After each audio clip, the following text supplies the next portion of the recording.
Hello all, welcome to another episode of Movies with My Cat. My name is Nathan, and that's my pal Big Head over there, just off camera, as always. Now, Big Head and I, we're down here in South Texas, so, there's a good chance that we're just dealing with what a lot of people would call t-shirt and jean weather. But many other places in the Northern Hemisphere, they're getting pretty cold. And while the cold weather might be keeping some people in, there's one group of folks that can't wait for the first snowfall. Of course, we're talking about the wind in their hair, the joyous, invigorating caress of the chilled air on their naked bodies becomes a hymn to life, to the freedom and innocence of primeval time. Good guess, buddy. But no, it's not the Polar Bear Club. I'm talking about skiing enthusiasts.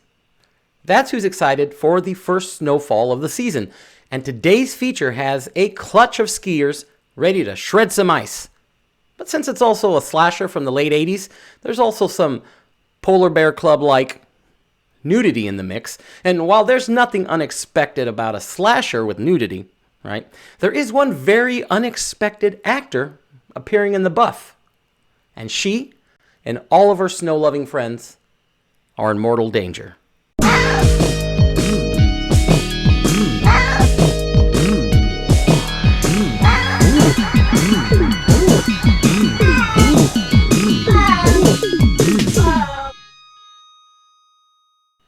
If you've ever read this channel's description, you know that our goal is to defend lesser appreciated films and hopefully make you aware of something fun that maybe you haven't seen before. But when it's the movie's own director talking smack about it, it's a bit tougher to justify defending. That's the case with today's feature, 1988 ski-themed slasher, ICED.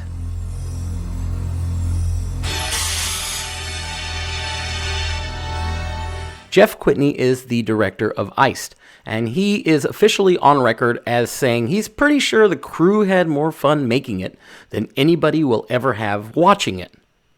Obviously, Big Head and I feel differently. There's a lot to like about ICED.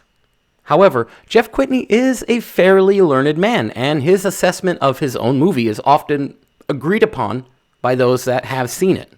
And the top 10 worst. Moronic slasher. Eminently forgettable. That's a 0 out of 4. Bad acting, predictable plot, 80s cheese. Iced? More like ice water. A washout. Not iced, but hosed. Really bad slasher movie. Boring horror on wintry locations. Film needs to be de-iced. These are the kind of movies that killed the slasher film. So we got our work cut out for us, buddy. Jeff KWITNY was born in Hollywood in 1951 and grew up in Southern California. And he earned a BA in comparative literature and a master's in English. He also had a healthy love of French literature, with a special interest in the French symbolism literary movement. Now, I say all this because that sounds pretty highfalutin for someone responsible for this. You think that's bad? I had to work late at the hospital one night, right? I had to catheterize this guy. No. Yes. So I walk into the room, and the first thing I notice are his hands, and I thought, my God, they're huge. So I turn around, and I go to insert the tube, and sure enough, there's this enormous hard-on. Jeff KWITNY's filmmaking career started while living in San Francisco, California. There, in 1980, he made the short film called Illegal Alien. It was a parody of Alien, which at the time had just come out, So on a whim, Jeff actually sent a copy of this short film to one of the producers of Alien. Jeff had a casual acquaintance with this person, but he couldn't remember their name. He says that this Alien's producer then invited him to a meeting in Hollywood. Next thing you know, bing, bang, boom, Jeff's got a job at Roger Corman's production company, New Horizons. Jeff KWITNY was occasionally a bit short on details. He's a busy guy. He's done lots of stuff, so you can't blame him for not always remembering every little detail, name, place. That said, this won't be the only time I relay a story that Jeff KWITNY tells without specific details. But that's fine. The long skinny is, working at New Horizons, Jeff Quitny, working there, had led to several opportunities for him. For one, he met producer-director Ovidio Asanidas. Pretty sure I got that right. We'll definitely cover one of his movies at some point in time. But so Asanidas hired Jeff Quitny to direct the wildly entertaining Beyond the Door 3. Now, if you've never seen Beyond the Door 3, get on it. You don't even need to have seen Beyond the Door 1 or 2, because like a lot of part 3s, it's got very little to do with the first two. And if I'm totally honest, Beyond the Door 3 is probably a way easier sell than ICE is going to be, especially if you like trains.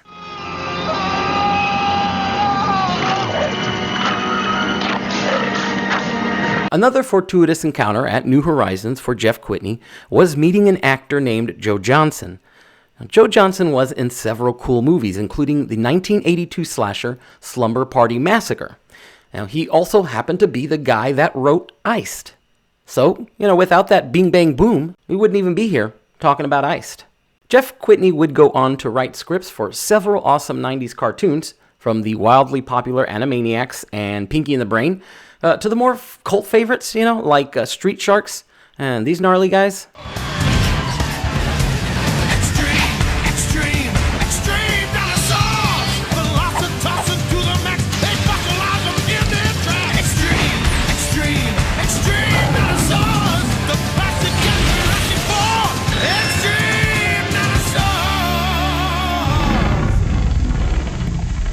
Those were some extreme dinosaurs.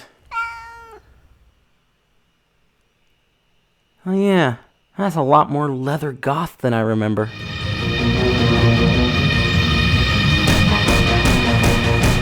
Well, after a couple of decades of making TV and film, Jeff Quitny got sick of it, and he went off to teach English courses to kids for the next 20 years, where I'm sure his love of literature and the French symbolism literary movement bled into his lessons, hopefully inspiring those kids to go on and write thought-provoking stuff like this. I didn't have any tits hardly, and I was terrified my secret would be discovered. I stuffed my bra with toilet paper. He was frantic trying to get into my bra, so I said I wanted to go to the snack bar, the best diversion I could come up with, right? But when I got back, my tits were soggy from the rain. You should have seen his face. I started filming in January of 1987 in and around a place called Snowbird, Utah, just east of Salt Lake City, with a budget of $150,000. Yeah, that would buy a lot of cat snacks. Doesn't buy a whole lot of movie, though. But ICE didn't let that stop it from entertaining us. Now, ICE starts the way most 80s skiing movies end, at the top of the slopes, moments before two feathered-haired hunks settle a score once and for all via a downhill race. Now, in this case, those two hunks are Jeff, played by Dan Smith, and Corey, played by Doug Stevenson. And the score that they're settling is Trina, played by Deborah DeLiso, who was also in Slumber Party Massacre. Now, Jeff seems to think he and Trina are there at the ski resort together, but Corey is making moves on her. Now, this upsets Jeff, so he decides the only way to settle this is to challenge Corey to a downhill race. I guess the idea being that the winner takes Trina as their trophy, even though nobody seems to run this by Trina. Still, the two guys take their place at the mountaintop and proceed to race. Jeff, he's in blue, Corey's in red, racing downhill at breakneck speeds towards an undetermined finish line. Despite trying his best, Blue Jeff loses to Red Corey, which leaves Blue Jeff utterly devastated. And there's an obvious political metaphor in there that I could make, but I'm too exhausted with politics to make it. Thanks, buddy. Well, after the race, the victorious Corey and the rest of their friends seem to be having a good time, drinking frosty mugs and listening to nondescript 80s tunes.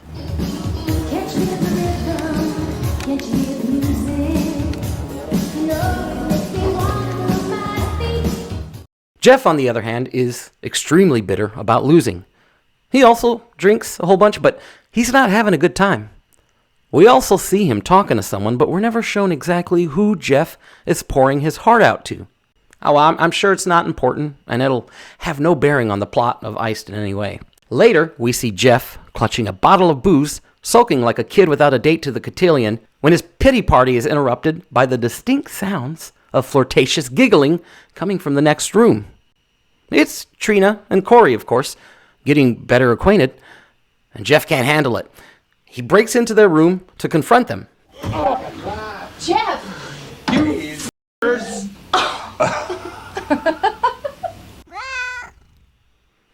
Yeah, he sounds like a cussing novice, honestly. Everyone knows that if you're going to angrily cuss someone out, you got to string a few more colorful words together. You know, that was just sort of a one and done. That's not going to cut it. But to be fair, Jeff is pretty drunk at this point, so it's probably hard for him to string any kind of words together. Now, after Trina tells him to chill because he's friend zone only, Jeff's feelings are pretty hurt. So he suits up to take his pain out on the slopes by going for a drunken late-night shred session. Jeff, drunk skiing, is intercut with Corey and Trina finishing what they started. And then back to the, slopes with Jeff. And then back to the sex, and then back to some skiing, and then more sex, and then some more skiing. And it goes back and forth like that enough times that it probably crossed a few people's wires so that they're now inexplicably attracted to snowsuits. But these two simultaneous activities conclude in polar opposite ways. When Jeff hits the end of the slope, he's rocket launched into a pile of rocks, chest cavity first, where he presumably dies. Trina and Corey, on the other hand, well, they end up in a long-term relationship. Now, we know this because the next scene takes place 4 years later.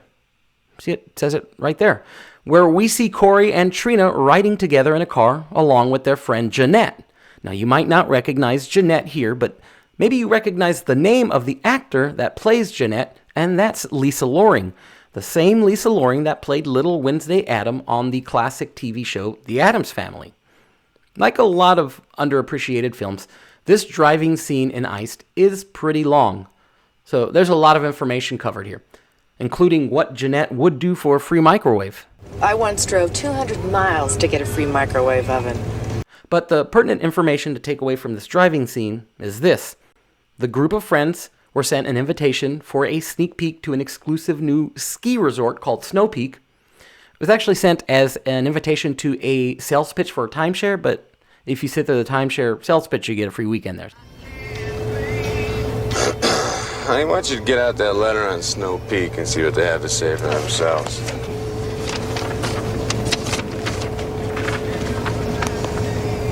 Dear Mr. and Mrs. MacGyver, I still love the sound of that. Yeah, I forgot to mention that Trina and Corey's last name is MacGyver.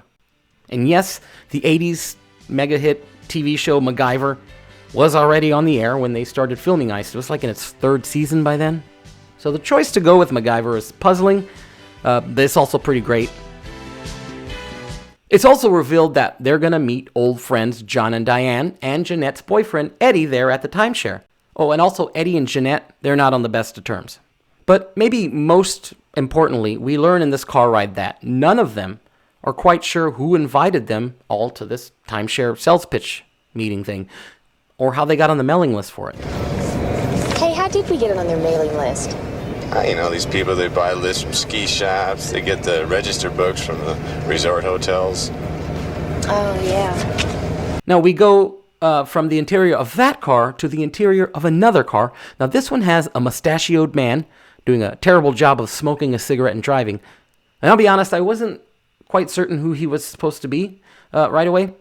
But either way, it's not long before this mustache guy is stuck in a snowbank. And suddenly a snowplow comes rolling towards him, but it's not there to help him. It's there to turn him into a dark red spot on the bright red snow.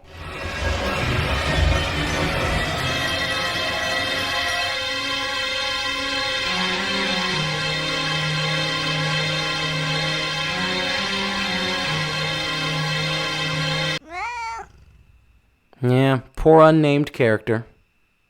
But since they just mentioned Jeanette's fella Eddie in the previous scene, I'm forced to believe that this bucket of strawberry jam was actually once Jeanette's fella Eddie. So that's not good. What's worse, the person shown operating the deadly tractor is wearing a blue snowsuit, just like the one Jeff was wearing when he died. We see through the killer's eyes for a moment, which is shown through a pair of cracked ski goggles. Cracked in a way that's like a guy that died falling on a pile of rocks might wear. Eventually, the friends pull up to the timeshare, and they're all thoroughly impressed by the place. And, it is pretty nice. And the friends, as they explore the timeshare there, they're surprised to find that Carl, another one of their old friends, is already there waiting for them inside. Carl is played by Ron Kalogi, who, previous to ICE, was in the SOV favorite Cards of Death. Now, Carl, who sports a half-hearted ponytail, behaves in a manner that lets us know that the snow on the ski slopes isn't the only white powder he's a fan of.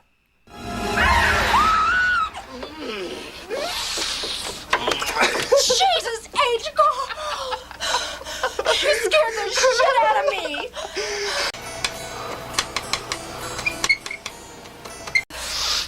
It just whet my appetite for good, clean fun.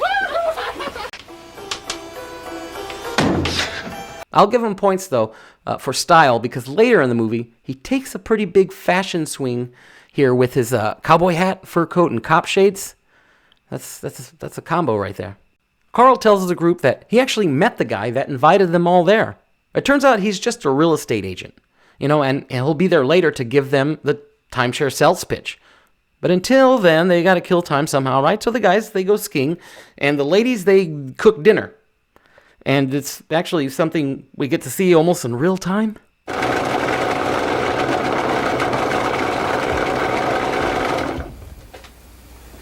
What now? 1 cup chopped onions. Okay. So what's happening, Betty? He's under a lot of pressure.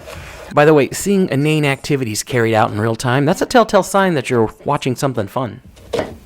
I was the one who suggested that we come up here. He exploded. He bitched about the hard sell tactics. I don't know what a rockadile is, but I want that shirt. It's not long before John and Diane finally show up. But before they do, we first have to take a ride in their car for some more exposition. Sorry, buddy. In this car ride, we learn Diane, played by Elizabeth Gorsey, who previous to ICED was in 80s classics Teen Wolf and Footloose. We learn that she had spent some time, her character, Diane, spent some time in a hospital. So, Diane also doesn't feel great about all of them meeting up at a ski lodge after all these years, knowing that the last time they did, their friend died in a skiing accident, and that's totally understandable. Depending on how you look at it, it could be seen as a tasteless, or at the very least, tone-deaf idea. On the other hand, it could be a touching tribute to a friend who died doing what they loved, Yeah. Well, no, not skiing. Nobody should be skiing drunk. I'm pretty sure. I've never been skiing, actually, so I don't know what the rules are, but I imagine that's frowned upon. So Diane thinks this whole thing is kind of messed up. But John doesn't see the big deal, So there's that bit of tension between them. Otherwise, everyone's happy to see each other. Kind of. Jeanette doesn't seem to like Carl all that much, and who can blame her? Overall, it's a happy reunion. Next, we're taken into the office of the real estate agent that Carl told us about. His name is Alex Bourne, and Alex is played by Joe Johnson, the same Joe Johnson who, as previously mentioned, also wrote ICED. Now, right off the bat, we learn a few things about Alex. One, he's fine ignoring his own ringing telephone. Sorry, Alex, but you were a million miles away. No, it's all right. I had a strange thought. What do you call it? Premonition? I thought I saw something. It's gone. 2, his dad's opinions of his business acumen are very important to him. You've been working hard. Your daddy's sure going to be proud of what you've done here at Snow Peak. If we make our investment back. This place will sell itself. All you got to do is take the checks to the bank. I hope you were right. And thanks for the vote of confidence. Your daddy doesn't know you like I do. He's got you nervous. You'll do just fine. And 3, his secretary's got a hot date. I got a hot date. But perhaps the most important thing we noticed during this brief scene, or at least what I noticed, is just how much Alex seems to love not just skiing, but snow in general. We only need to look at the stuff on his desk to know that. There's a snow globe right there. He's got a coffee mug with a snow-covered cabin on it. Then there's a giant picture of a ski dude. Maybe it's him, maybe it's not. Either way, it goes well with this giant poster of another ski dude. And that's just a straight-up snowman statue right there. I mean, even his lamp looks sort of like a snow-dusted acorn. This guy's fascination with snow and skiing runs so deep that he even seems to have random visions of what looks like Jeff in his blue snowsuit falling to his own snowy demise. And even stranger, his visions seem to include another unknown person right behind Jeff as Jeff goes down. Whoever could that be? Now that the whole gang is together, they catch up and they revel in each other's company. All except Eddie, Jeanette's boyfriend, who still isn't there because... And this is causing Jeanette to worry, of course. But that worry seems to disappear pretty quickly once Alex, the real estate agent, arrives. And he and Jeanette hit it off pretty well, Now, it's this meeting that eventually leads to perhaps one of the movie's most notorious scenes. But to fully understand the gravity of the situation, we need to take a sidebar into the life and career of Lisa Loring, the actress that plays Jeanette.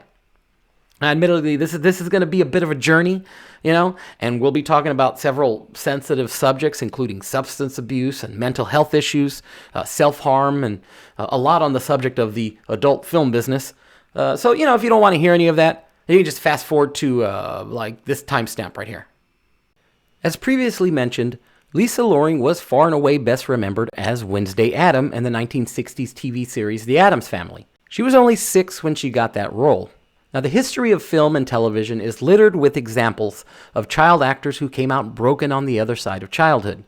So many of them seem to share common struggles ranging from being typecast or not getting any work at all as adults to problems with substance abuse and mental health issues, among other tragic and harrowing situations.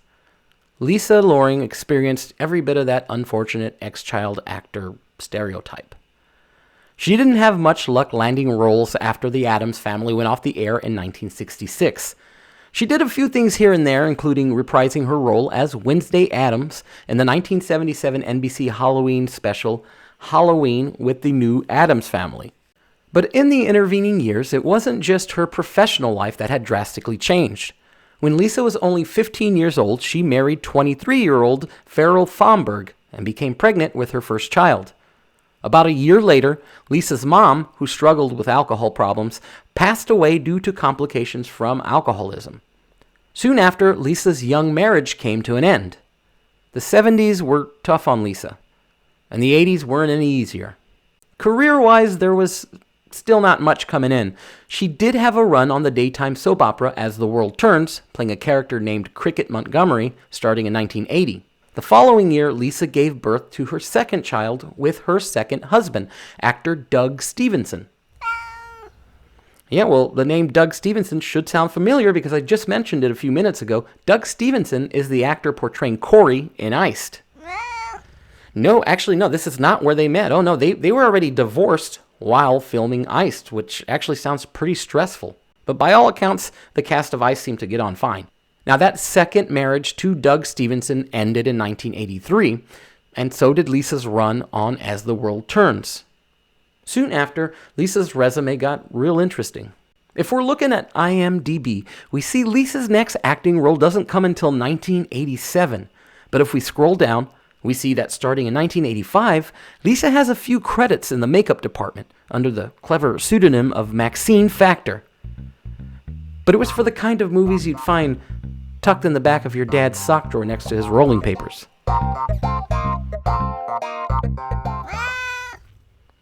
Oh yeah, buddy. And look, listen, I'm not knocking that. I mean, it's work, It's just that Lisa Loring did at one point work on a film starring both Peter North and Ron Jeremy.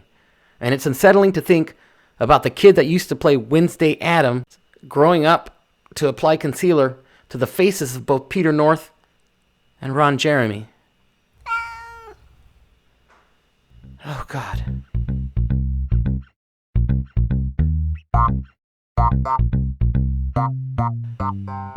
Hadn't thought of that. Now, I watched an excellent video on Lisa Loring's life on the YouTube channel Cool Classics, and I'll link that below. It's pretty good. Check it out if you can. In it, it's explained how Lisa got involved with these kinds of movies. During her second marriage, she began working as an interior designer.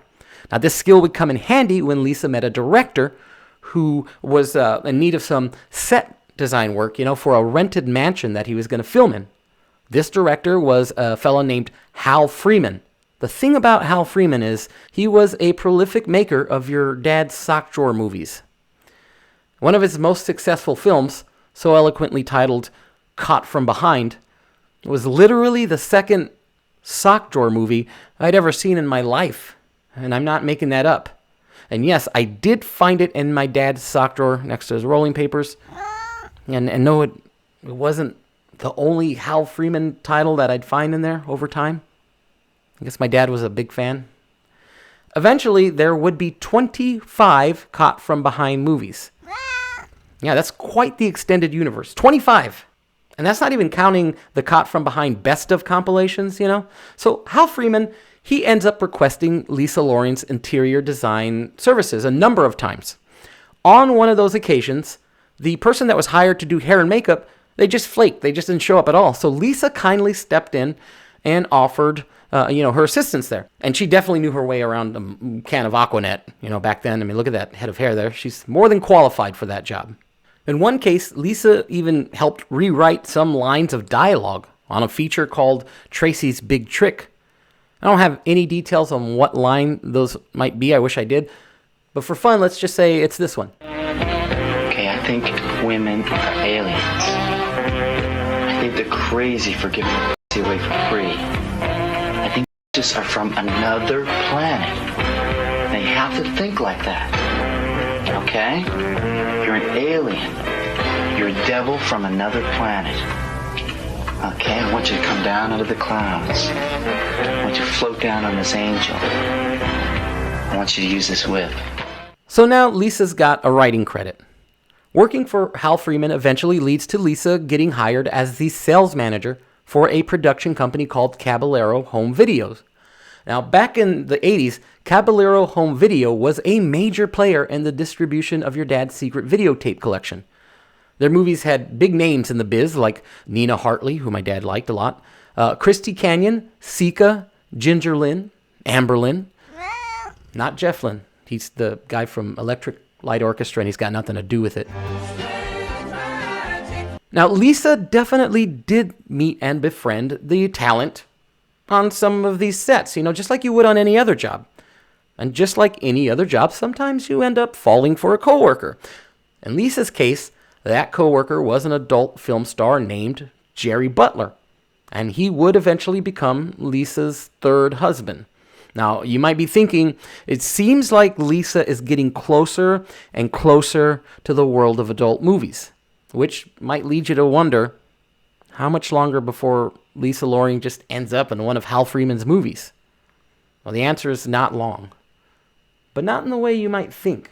See, Hal Freeman, he was doing fantastic as a producer and director of adult films, so he thought, why not try to put some of this money into making a legit film? We can make some money there, And since it's, the 80s, a horror film seemed like a pretty safe bet. Enter 1987's Blood Frenzy, a movie that we will absolutely cover in full at some point. Now, if you're wondering, whether or not Blood Frenzy was a hit for Hal Freeman, well, just knowing that we'd like to cover this movie at some point should tell you everything you need to know about the success of Blood Frenzy. It's definitely a film made by someone who would go on to make 25 movies called Caught from Behind. Dr. Shelley, tell that lunatic to slow down! I'll slow that son of a bitch down. I like it. Speed turns me on. Blood Frenzy was Hal Freeman's only go at a mainstream movie. After the release of Blood Frenzy, his very next credit is... Yes, actually, it's Part 7. Caught from Behind Part 7. Still, Blood Frenzy did reintroduce Lisa Loring to acting roles. In Blood Frenzy, she plays one of several patients of a psychiatrist who's taking them all out into the middle of a desert in an RV to confront their issues. Now, she brings along, there's an alcoholic, a woman that doesn't like being touched, a war veteran with severe PTSD, what they call a nymphomaniac, and then there's just this guy that seems to be mad about everything in general. I ought to bash your stupid f***ing head in.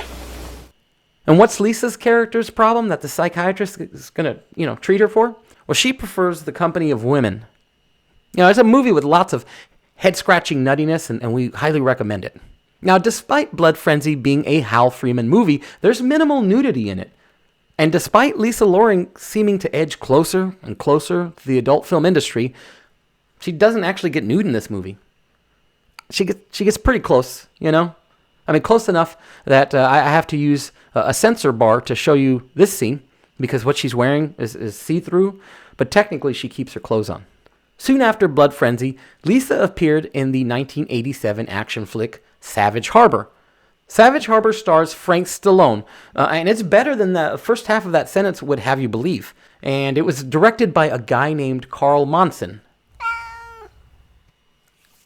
Well, he didn't make them with the same severity, let's say, or copiousness of a Hal Freeman, but Carl Monson did make a couple of old-fashioned X-rated movies in his time, Despite Carl Monson's X-rated past, and Lisa Loring creeping ever so closer to the edges of adult entertainment, she manages to fully never disrobe in Savage Harbor, which is pretty good when you consider that Lisa's character is named Roxy, who's a dancer in a dive bar. Again, she gets pretty close. So close that I have to use 2 censor bars to show you this scene.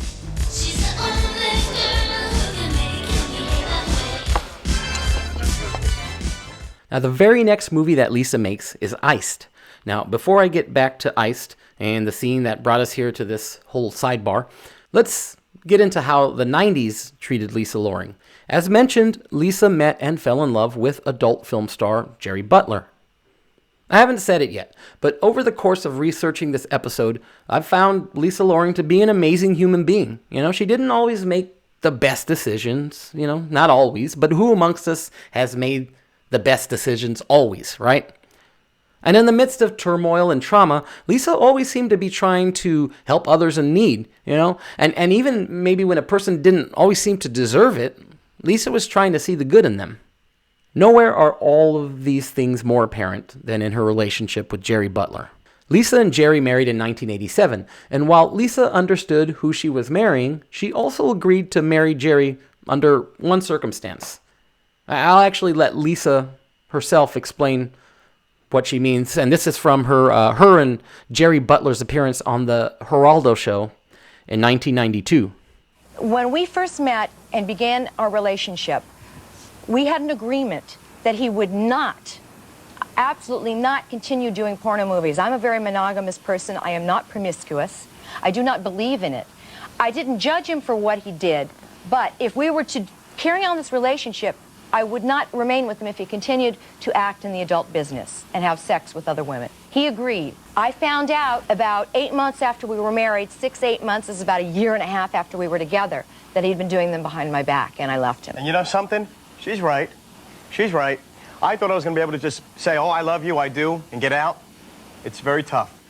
Now, it's also revealed over the course of that Geraldo episode that Lisa is dealing with the recent loss of her friend Kelly Van Dyke, the daughter of Jerry Van Dyke. Maybe you know him from Coach. Kelly Van Dyke had been in several adult films at this point, just prior to her death. Lisa and Kelly had spent an intense 48 hours together, and they formed a bond, both having been former child stars too, so, that helped intensify the bond. At the time, Kelly Van Dyke was married to actor Jack Nance. Now, if you don't recognize the name Jack Nance, you'll no doubt recognize this image of him. Jack and Kelly met while in rehab for substance abuse issues. While Jack was doing his best to stay clean, Kelly had relapsed, and this was causing a major rift in their relationship. It was November of 1991 when Lisa went to stay at Kelly's place. After settling in, Lisa offered to go out and get a pizza for dinner, and the two were just going to kind of, chill out for the night. While Lisa was out, Kelly Van Dyke made a phone call to Jack, who was on the set of a movie he was filming in another town. Kelly, unfortunately, she threatened to harm herself if Jack hung up on her, because, they're having problems.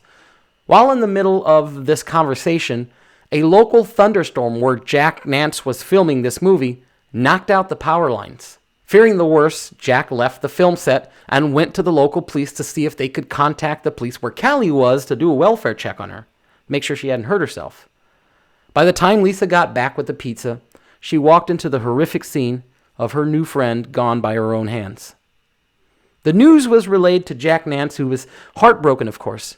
Despite this incredibly tragic event, Jack felt that it would be unprofessional to not complete his obligations to the filmmakers of the project he was working on. So, after just a few days of grieving, Jack Nance was back on the set of that movie. Right, the movie.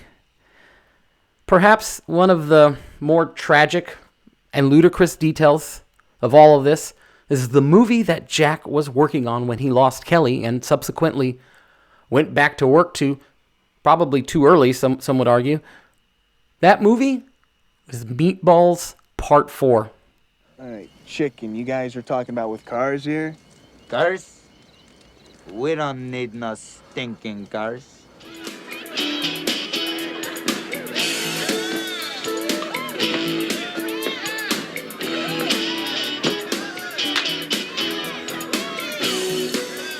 I can't even imagine. So it's no wonder that Lisa, who is now struggling with her own substance abuse problems and dealing with her husband lying about his work, on top of the recent and tragic death of Lisa's friend, Lisa reveals her own attempt on her life. It wasn't a legitimate attempt because, like I said, if I'd wanted to, I would have done it. It was a stupid thing to do. What did you do? How did you try? What I did was, it was a cry for help to my family and my husband. Stop telling us what it was and tell us what it... But that's what it was, and that's what I did. But to what say, did hey, you look do? What could happen if I wanted Insulin, to. insulin.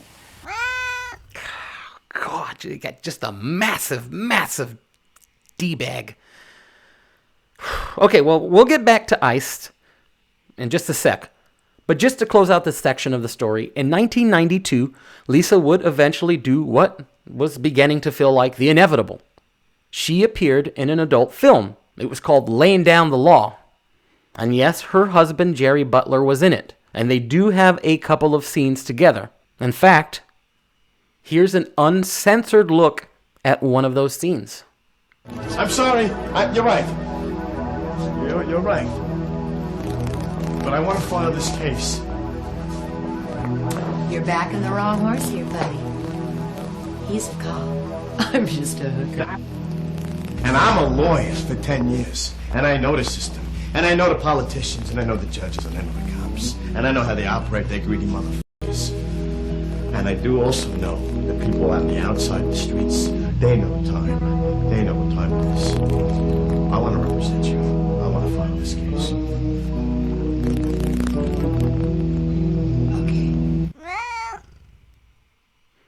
Yeah, Jerry Butler, he's not looking great. So I kind of tricked you there.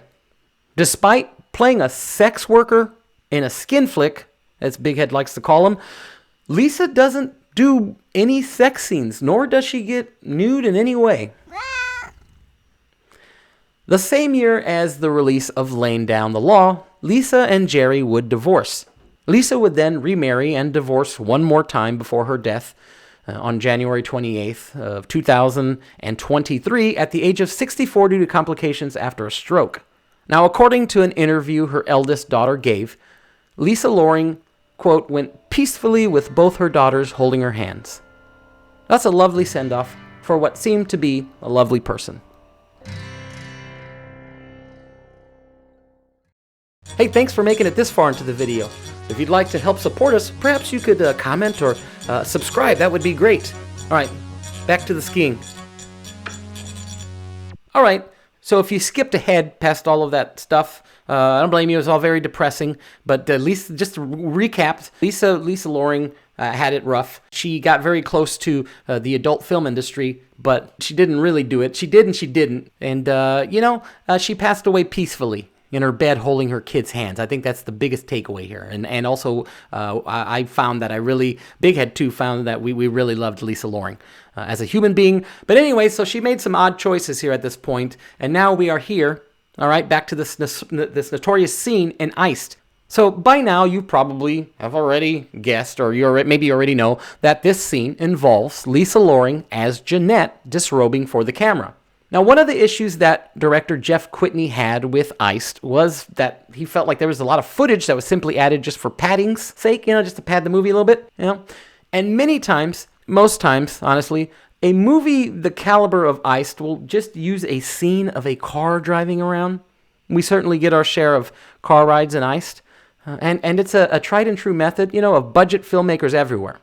But if you got to pad your horror movie with something, best to do it with buckets of the red stuff if you can, and of course, nudity. And that's the only possible reason I can imagine that we are presented with the very first nude scene of Lisa Loring's career and the way that it is presented to us in ICED. It's weird. See, we see Alex, the real estate agent, soaking in a bathtub, when suddenly he's either fantasizing or having some kind of a sexy premonition about Jeanette grinding on him, fully nude, in the bathtub. The thing about it is, he's never met Jeanette, as far as we know. So how would he be able to have these visions, Maybe a better question is, why is he having these visions? And an even better question is, why are we seeing him have these visions? Yeah, I think you just about hit the nail on the head, buddy. Because just a couple of more minutes into the movie, after Alex actually does show up at the timeshare and gives his no-pressure sales pitch, he then has a few drinks with the whole gang, and then Jeanette moves in for the kill. And we see the same naked bathtub footage, same exact footage, maybe a little more in depth. We see it all over again. But this time, much like the first sex scene, with the skiing, this time, this bathtub sex footage is interspread with their romantic fireside chat, And they go from fireside chat to bathtub sex, back to fireside chat, and then more bathtub sex, back and forth like that for a while. Now, I'm with Elaine Bennis when it comes to bathtub sex. Sex in a tub, that doesn't work. It seems difficult, but Alex and Jeanette seem to make it work. And I say more power to Jeanette. Her fella Eddie, he hadn't been treating her right anyhow, up until this point.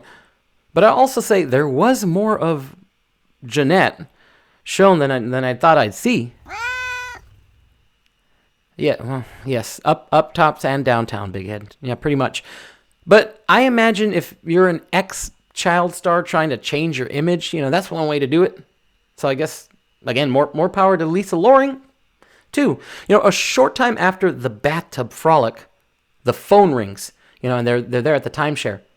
And it's Eddie calling for Jeanette. Only we know that's impossible because... So who's this on the phone talking to Jeanette? Hello? Eddie, if this is a joke, it's not very funny. Hello? Son of a bitch. What did he say? It was strange. He said, "This is Eddie. I'm here with Jeff now." What? Now, the group doesn't know that Eddie is smashed spaghetti, so they aren't surprised to hear from him. It's the fact that he says, "I'm here with Jeff." That's weird to the gang of friends because they know Jeff is a long goner. And when it's explained to Alex, the real estate agent, why being somewhere with Jeff would be impossible, Jeff's dead. Alex says to them, "Jeff? You guys talking about Jeff Stinson?" Because he was on the invite list for this thing, and not only was he on the list, but somehow he also replied. Now, how exactly would a dead man reply to an invitation? So this is a strange phone call indeed. If you've already seen ICED, you also know that this phone call scene causes a major plot hole that I want to talk about, partly because I really want to know what you guys think, because maybe I'm misunderstanding or missed something, but also because if not, it's an incredibly huge plot hole. I love the way ICE just blazes right past it, like a champion. But there's no way to talk about this plot hole without spoiling the whole movie for you. So after this phone call, the friends are unsettled. But then John decides to tell the group about an old newspaper clipping that he found in his room. And it was a newspaper clipping that referenced Jeff's death. This sends the group into a bit of a tizzy, understandably, because clearly someone is messing with them. And this, of course, causes them to start blaming each other and saying hurtful things. At some point, it's even suggested that maybe the ghost of Jeff is messing with him. The next thing you know, we'll see old Jeffy flying in here like Casper the Friendly Ghost. And that's when the snow-themed slayings begin. And ICED really does a great job of staying on brand, because 90% of the violence is cold, snowy, and ski-themed. Of course, you got Eddie getting snowplowed, right? But there's also a ski pole straight through the neck. And then there's a big old icicle through the eye. Yeah, then you got an electric space heater, right? Tossed into a hot tub. There's a bear trap buried in the snow. That's pretty wintry. Even the one act of violence that I remember that seems like it veers from the winter theme, it involves a slice of pie. What's more cozy than a slice of pie on a chilly winter's night? Actually, this pie scene, it gets extra points for grossing me out with pie chewing ASMR.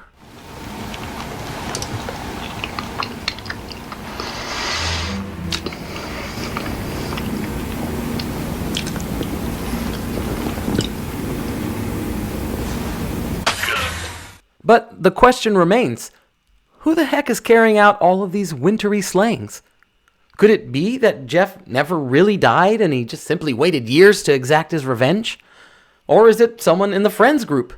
It's well established that Carl, he's a tweaked out creep, right? Who says stuff like this. I would love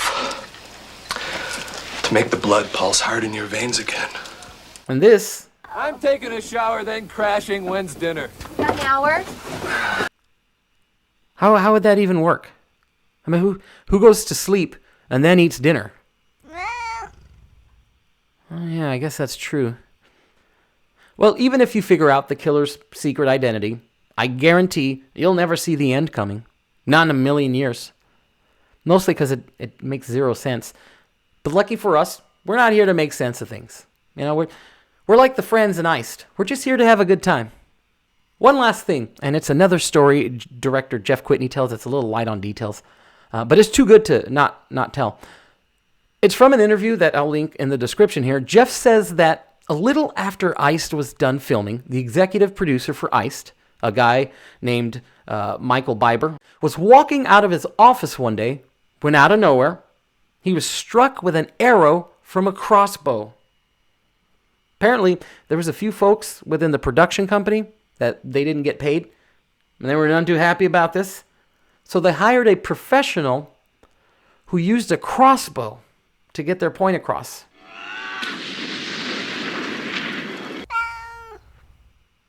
Oh yeah, you're right. It's a missed opportunity there, huh?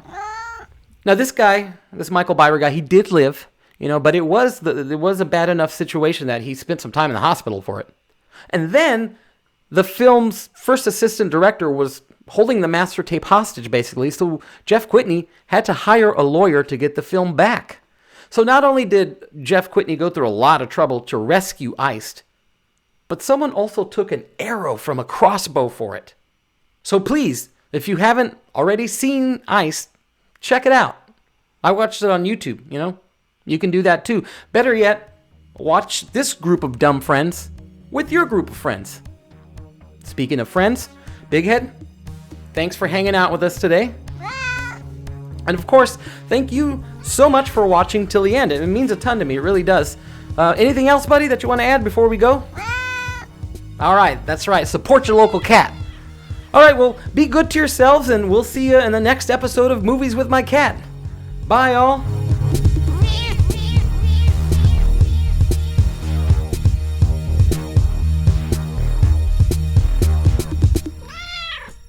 We needed this brick. He has a 3-year-old with severe case of diabetes. It gets to me. No, it really does. Skiing's my medicine, huh? And me! Yeah. Aww.